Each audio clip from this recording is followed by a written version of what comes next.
Mr. Speaker, sir, I am sure that this budget is, on the whole, a very satisfactory one. We have been passing through difficult times. It is a miracle that the government have been able to balance the budget and at the same time provide for all the amenities that are possible in the circumstances. On going through the budget, we will see that no service has been cut short and the government are spending more on education, health and every other aspect of life. So I would say that the budget is a very good and the best possible one under the circumstances. We have taken up the responsibility of the government to improve the lot of the common man. We have been trying to improve his lot, but I should say the conditions have not been favorable to us. So we have not advanced far enough in improving his lot. Our party has been doing its best to raise the level of the common man, but what has been done so far is not enough. So far as education is concerned, all the colleges which have been started only in towns. As a result, it has not been possible for the poor man in the village to educate his children in the village. If at all he does it, it is only at a very high cost, and that is possible only for a very few rich people in the villages. In the circumstances, I would like to request the government to lay it down as a condition that if a new college is started, it must be started in a village so that the people in the villages may be able to educate their children therein. So far as medical aid is concerned, hospitals and dispensaries are mostly in towns and in district headquarters where there will be a few lakhs of people.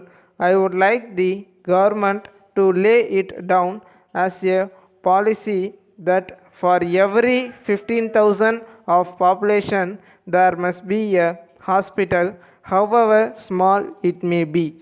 The poor man must be able to reach it within an hour's journey and get necessary medical aid.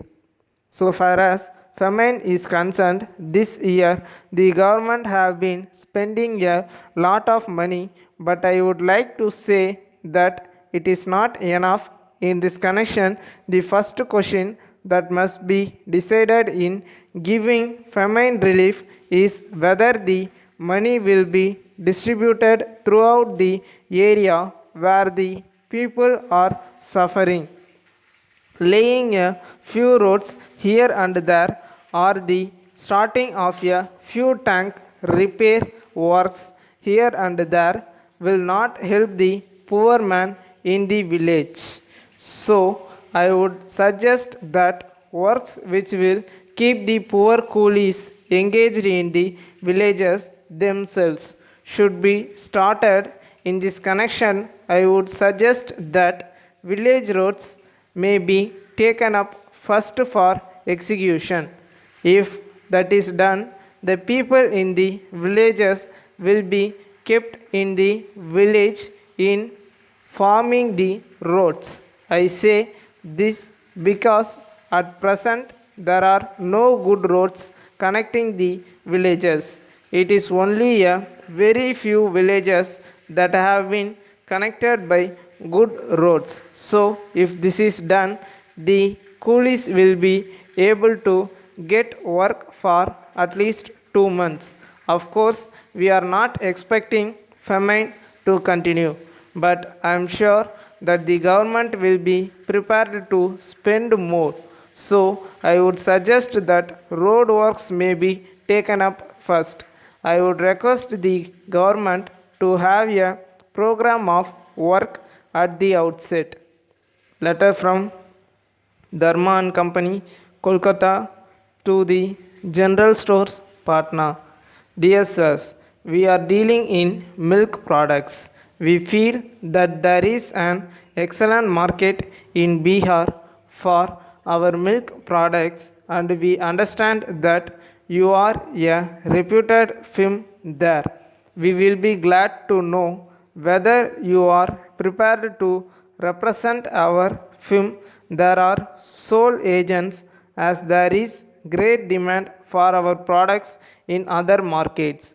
We believe that you will find no difficulty in introducing them in your state.